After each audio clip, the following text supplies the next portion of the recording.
Hi, I'm John Emmett here in windy Weymouth. It's the day that wasn't, day two of the Laser Nationals. Joined here by Micky. I haven't seen you for a very long time. Last time was in Melbourne, which was the World Championships. Before we crack on about the Nationals, can you just tell us a bit about your year so far? It's been a unusual one. It has been a strange old year. You haven't had a haircut yet, have you? Good spot. It's the 1980s. If I Yeah. wait long enough, mullets will be back in fashion. Ellie said I looked like I was struck by lightning. I'm not sure how to take that, but Yeah. we shall see.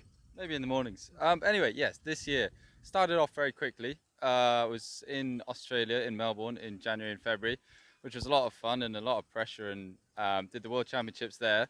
Can And you just explain why was there a lot of pressure? I know, but for the audience at home, so that we didn't. It was potentially the end of our trials. So for like the four of us in our squad competing to see who's going to go to the Olympics, that event was going to be sort of whoever did best would go. It's not just that. To be fair, it is the fact that it is a world championship. and everyone always wants to do well at the Worlds. I do Yes. get that. Yeah, everyone in the world wants to do well at the Worlds, and it's what was at the time 6 months before the Olympics, so everybody was really on it. It's in a fantastic venue. Everyone's got their brand new charter boats, and it's just ruthless racing, but awesome racing at the same time. So yeah, a lot of pressure, a lot to live up to, but good fun as well. And you had a very good result there. Yeah, yeah. I mean, I put together a good opening series. I think in the final series, when it goes from those three split fleets in qualifying to then Gold Fleet just gets throttled a little bit in that, and I was just lacking consistency. I finished up 13th overall, which isn't my best world's result, but definitely by far the hardest worlds I've ever done.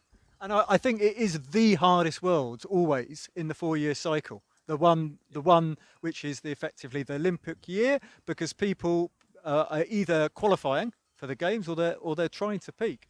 Yeah, yeah, for sure. I mean, I remember doing the Worlds. I think it was my second ever Worlds, which were in Mexico in 2016. And I remember back then it was a 7 day regatta, and it was just merciless. I mean, it was the second World Champs that Nick Thompson ever won. And I just remember thinking, how do you even get in the top 20, let alone win this regatta? It's unbelievably tough. And then the Worlds the next year after that were a bit easier, but then since then it's just got harder and harder every year, culminating in the Worlds early this year, which were phenomenal. And it's just putting that time in the boat that obviously you had. And we're here in the Nationals. No sailing today. A gust of over 40 knots. In fact, no, not even any zest sailing. No. Can you tell us a little bit about your day yesterday? Yeah, I mean the wind machine's on today, isn't it? But yesterday it was the same direction as this, but like half as much wind. So it's 15 to 18 knots. Um, it was we were racing in the far side of the harbour, so our outer loop was where that Navy ship is over there. Um, and then it was kind of reasonably close between me and Elliot, and then whoever got to the gate mark first kind of was just in that advantageous position and could protect the left and would usually pull out, which basically he always won the race to the gate mark, and I would lose it by a little bit and then lose out a lot more as he did a really good job of defending that left hand side. So he got three firsts, I got 3 seconds. So consistent, yes, but first, no. But plenty of opportunity tomorrow. Do you think that we'll have 4 races? I believe the intention was originally two, and now it's going to be 3 races. Um, so yeah, starting at 10 o'clock, so an hour earlier than normal. So 3 races of that'll give us 6 races of a 8 race regatta. So that's not bad, really, having lost today.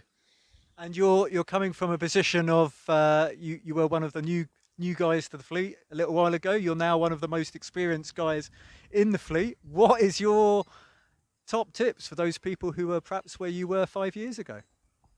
Yeah, it's happened astonishingly quickly. That Time moves really quickly. I can really agree with that. Yeah, I still feel like a child. But anyway, top tips: sail the boat flat upwind. Whatever you think is flat, it's not. Go flatter. Talk to people. Like this nationals, particularly in a year where there aren't many events, is a fantastic opportunity to kind of get an insight into kind of what I'm doing, what you're doing, and there's lots of other sailors around, and that opportunity isn't there at your normal club scene. So irritate people a little bit, talk to them, ask I'm questions. not sure about irritate people. Talk to people without irritating them might be even better.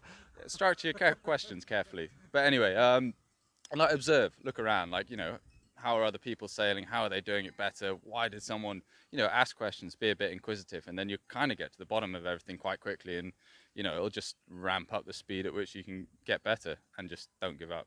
Oh, really, really sound advice there, especially that last bit. And actually, the lasers are really friendly class because it's not an overly technical class in terms of the kit.